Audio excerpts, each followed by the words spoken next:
கிறிஸ்துவுக்குள் அருமையான சகோதர சகோதரிகளே, உங்கள் அனைவரையும் நம்முடைய ஆண்டவரும் மீட்பருமாகிய இயேசு கிறிஸ்துவின் பரிசுத்த நாமத்தினாலே நான் வாழ்த்தி வரவேற்கிறேன். இன்றைக்கு நான் கொடுக்கிற செய்தியை நீங்கள் கேட்டு அடுத்தவரும் கேட்கும்படியாக உதவி செய்ய உங்களை அன்போடு நான் கேட்டுக்கொள்கிறேன்.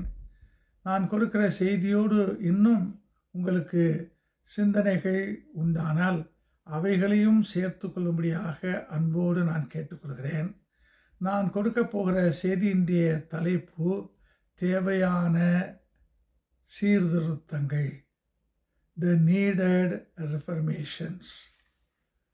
இதை நான் 3 தலைப்புகளிலே உங்களோடு பகிர்ந்து கொள்கிறேன். முதல் தலைப்பு வழிபாட்டை புதுமையாக்குவோம். Let us make the worship new. இரண்டாவது தலைப்பு வார்த்தையை புதுமையாக்குவோம். Let us make the word new. மூன்றாவது தலைப்பு வாழ்க்கையை புதுமையாக்குவோம்.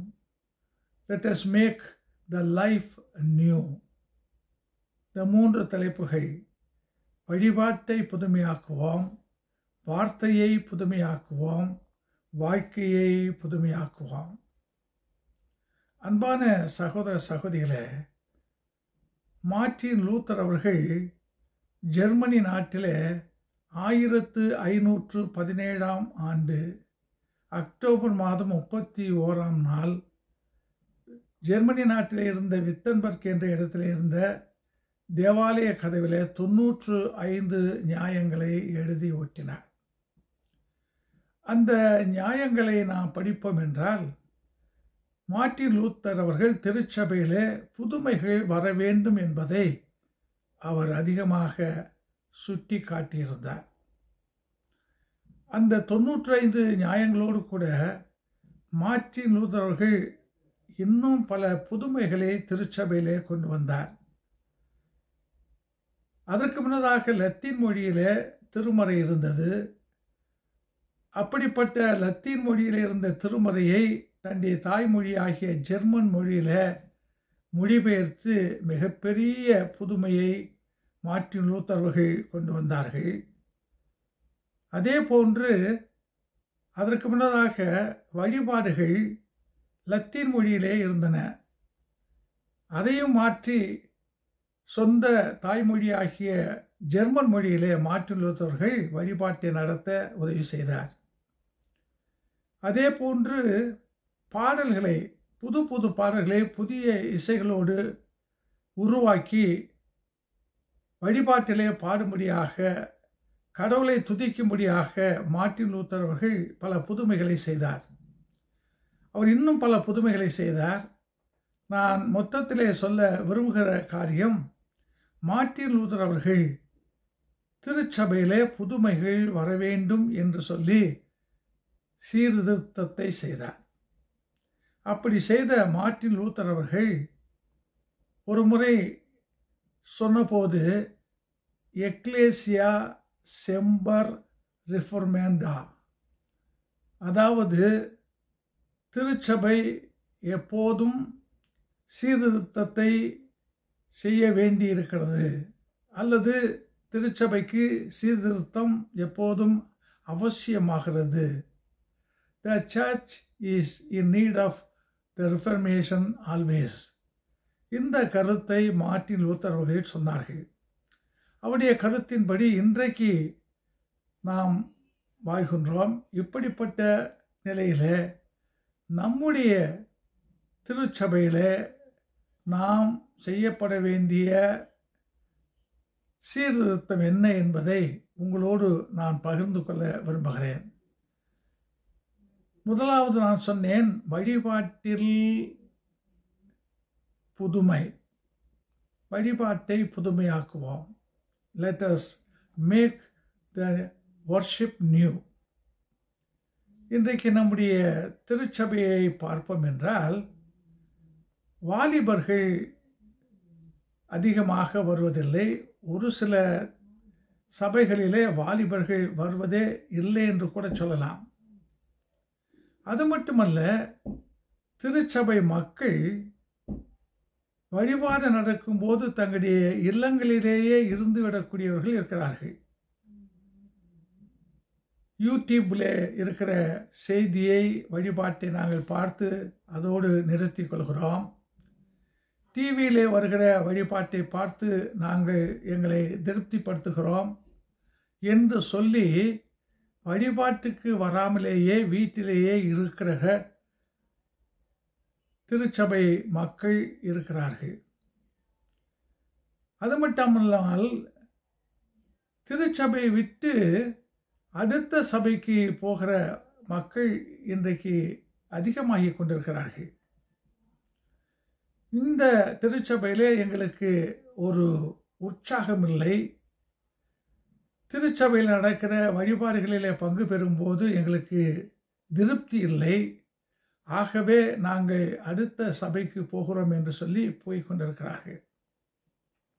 இப்படிப்பட்ட நிலையில நாம் ஏன் இந்த குறைகள் ஏற்படுகின்றன? வாலிபருக்கு ஏன் வழிபாட்டிற்கு வர விருப்பமில்லை?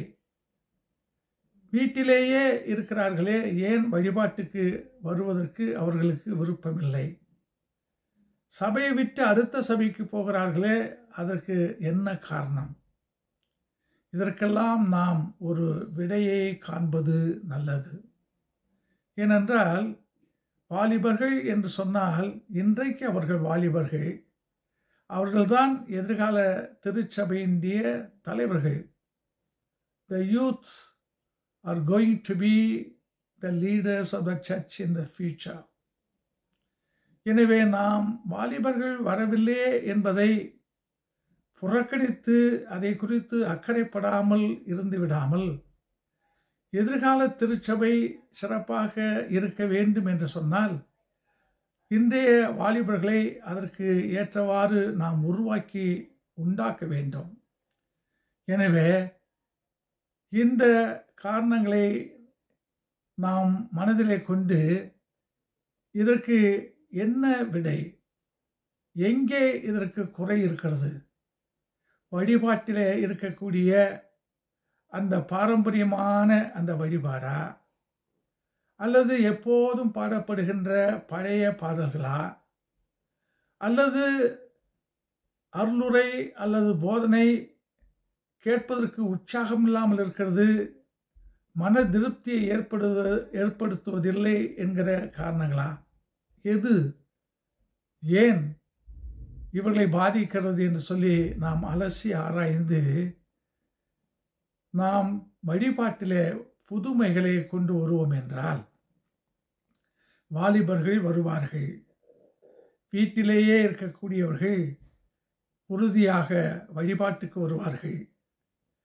அடுத்த சபைக்கு போகிறவர்கள் நம்முடைய சபையிலே இருந்து நம்மோடு சேர்ந்து வழிபட விரும்புவார்கள். எனவே இந்த காரியத்தை நாம் மனதிலே கொண்டு வழிபாட்டிலே சீர்திருத்தத்தை செய்து வாலிபர்களை, திருச்சபை மக்களை நாம் நம்மோடு வைத்து கொள்வதும் உருவாக்குவதும் நம்முடைய பொறுப்பு என்பதை மனதிலே கொண்டு செயல்படுவோம். இரண்டாவதாக நான் சொன்னேன், வார்த்தையை புதுமையாக்குவோம். Let us make the word new. வார்த்தை என்று சொல்லும்போது கடவுளுடைய வார்த்தை, வேர்ட் ஆஃப் காட். அது நம்முடைய திருச்சபையில் நாம் பயன்படுத்துகின்ற திருமறை, பைபிள். நாம் மத்தேயு நற்செய்தி நூல் 5ஆம் 6ஆம் 7ஆம் அதிகாரங்களை படிப்போம் என்றால் அது மலை பிரசங்கம் என்று சொல்லி நாம் அழைக்கின்றோம். The Sermon on the Mount என்று அழைக்கிறோம். அதை ஆண்டவர் இயேசு கிறிஸ்து அந்த உரையை ஆற்றினார். அங்கே நாம் படிப்போம் என்றால் மோசேயின் மூலமாக கொடுக்கப்பட்ட நியாயப்பிரமாணத்திற்கு நம்முடைய ஆண்டவர் இயேசு கிறிஸ்து புதிய விளக்கத்தை கொடுக்கிறார், புதுமையை செய்கிறார். மோசேக்கு சொல்லப்பட்டதை ஆண்டவர் சொல்லி நான் உங்களுக்கு சொல்லுகிறேன் என்று சொல்லி புதிய விளக்கத்தை அங்கே சொல்லுகின்றார்.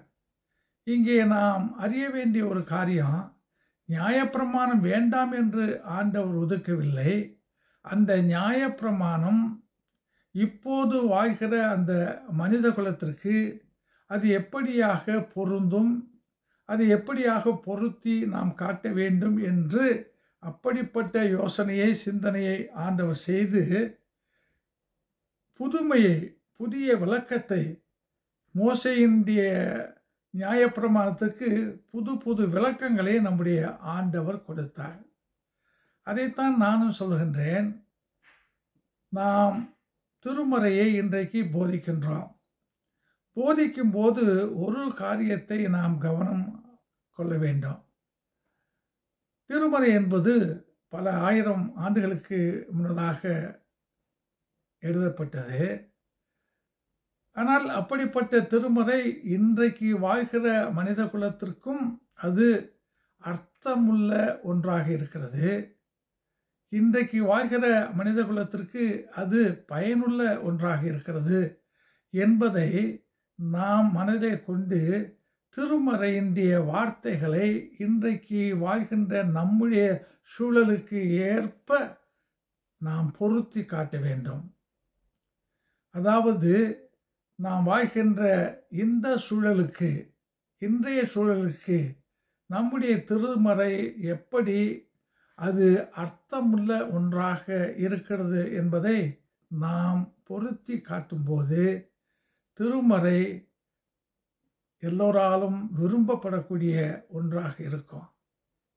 எனவே வார்த்தையை புதுமையாக்குவோம் என்று நான் சொல்லும்போது, நம்முடைய ஆண்டவர் இயேசு கிறிஸ்து எப்படி மோசேயின் நியாயப்பிரமாணத்தை புதுமையான விளக்கங்களோடு செய்து அதை புதுமைப்படுத்தினாரோ, அதே போன்று நம்முடைய கால சூழலுக்கு ஏற்ப திருமறையை நாம் அதை விளக்கம் கொடுத்து மக்களிடையே போதிக்க வேண்டும்.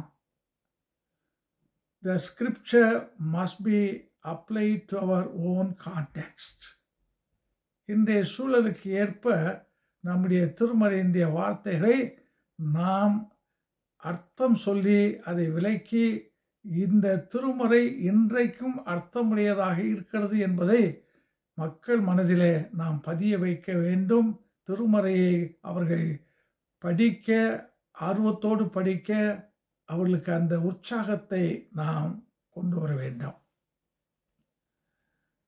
மூன்றாவதாக நான் சொன்னேன், வாழ்க்கையை நாம் புதுமையாக்குவோம். Let us make the life new. நாம் வாழ்கின்ற இந்த வாழ்க்கை ஆண்டவருடைய கிருபையினாலே ஆண்டவருடைய பிள்ளைகளாக வாழக்கூடிய ஒரு அருமையான ஆசீர்வாதத்தை நாம் பெற்றிருக்கிறோம். அப்படி பெற்றிருக்கும் போது நீங்களும் நானும் ஆண்டவருடைய பிள்ளைகள் என்பதை மனதிலே எப்போதும் நாம் நிலைநிறுத்த வேண்டும். அப்படிப்பட்ட எண்ணம் நம்முடைய உள்ளங்களிலே இருக்க வேண்டும். உலக பிரகாரமான யோசனைகள், உலக பிரகாரமான பிரிவினைகள், உலக பிரகாரமான தீர்மானங்கள், இவைகளுக்கு நாம் செவி கொடுக்காமல் நாம் அனைவரும் ஆண்டவருடைய பிள்ளைகள் என்ற அந்த உணர்வோடு நாம் இருப்பது நல்லது. அப்படி இருக்கும்போது தான் நாம் சேர்ந்திருக்கிற, இணைந்திருக்கிற நம்முடைய திருச்சபை, கிறிஸ்தவ மக்கள் கூட்டம் இந்த உலகத்திற்கு ஒரு சாட்சியான வாழ்க்கையை வாழ்வதாக நாம் காட்ட முடியும். இதைத்தான் நம்முடைய ஆண்டவரும் நமக்காக சொல்லியிருக்கிறார். யோவான் 17ஆம் அதிகாரத்தில் 21ஆம் வசனத்தை நாம் பார்க்கும்போது, ஆண்டவர் இயேசு கிறிஸ்து ஜெபித்த அந்த ஜெபத்தில் வருகின்ற அந்த வார்த்தைகள், பரலோக பிதாவை பார்த்து ஆண்டவர் பேசுகின்றார். நீரும் நானும் ஒன்றாயிருப்பது போல இவர்களும் நம்மை போல ஒன்றாயிருக்க வேண்டாம். அப்படிப்பட்ட வார்த்தையை ஆண்டவர் நமக்கு சொல்லியிருக்கிறார். ஒன்றாயிருக்க வேண்டும் என்று சொன்னால் மன ரீதியாக, எண்ண ரீதியாக நாம் ஒன்றுபட வேண்டும். நமக்குள்ளாக பிரிவினைகள், வேறுபாடுகள், ஏற்றத்தாழ்வுகள் எதுவும் இல்லாமல் நாம் எல்லோரும் ஆண்டவருடைய பிள்ளைகள் என்று அப்படிப்பட்ட எண்ணத்திலே நாம் ஒன்றுபட வேண்டும். இதையே சங்கீதக்காரரும் சொல்கிறார். 133 சங்கீதத்தினுடைய முதல் வசனத்தை நாம் பார்ப்போம் என்றால், சகோதரர் ஒருமித்து வாழ்வது எத்தனை இன்பமும் எத்தனை நன்மையானதும் என்று சொல்கிறார். அதாவது இங்கே சங்கீதக்காரரும் நாம் மனதளவிலே எண்ணத்தின் அடிப்படையில் ஒன்றுபட்டவர்களாக எந்த பிரிவினைக்கும் எந்த ஏற்றத்தாழ்வுக்கும் எந்த வித்தியாசத்திற்கும், இன்னும் சொல்லப்போனால் யாரோ ஒருவர் இந்த உலக பிரகாரமான பிரிவினைகளை உண்டாக்கி இருக்கிறார், அந்த பிரிவினைகளுக்கு நாம் உடன்பட்டு நாம் ஏற்றுக்கொண்டிருக்கிற நம்முடைய ஆண்டவருடைய விருப்பத்திற்கு மாறாக, நாம் படிக்கின்ற திருமறையிலே சொல்லப்படுகின்ற கருத்துக்கு மாறாக பிரிவினைகளுக்கு இடம் கொடுத்து நாம் வாழும்போது நம்முடைய வாழ்க்கை ஒரு சாட்சி இல்லாத ஒரு வாழ்க்கையாக இருக்கும். எனவே நம்முடைய மனங்களில் சீர்திருத்தம் அவசியம். இதைத்தான் பரிசுத்த பவுல் ரோமர் 12 சொல்கிறார், உங்களுடைய மனம் புதிதாகிறதினாலே மறுரூபப்படுங்கள் என்று சொல்கிறார். எனவே அருமையான சகோதர சகோதரிகளே, சீர்திருத்தம் அவசியம். அது வழிபாட்டிலே அவசியம், அது வார்த்தைகளே அவசியம், நம்முடைய வாழ்க்கையிலேயும் அது மிக மிக அவசியம்.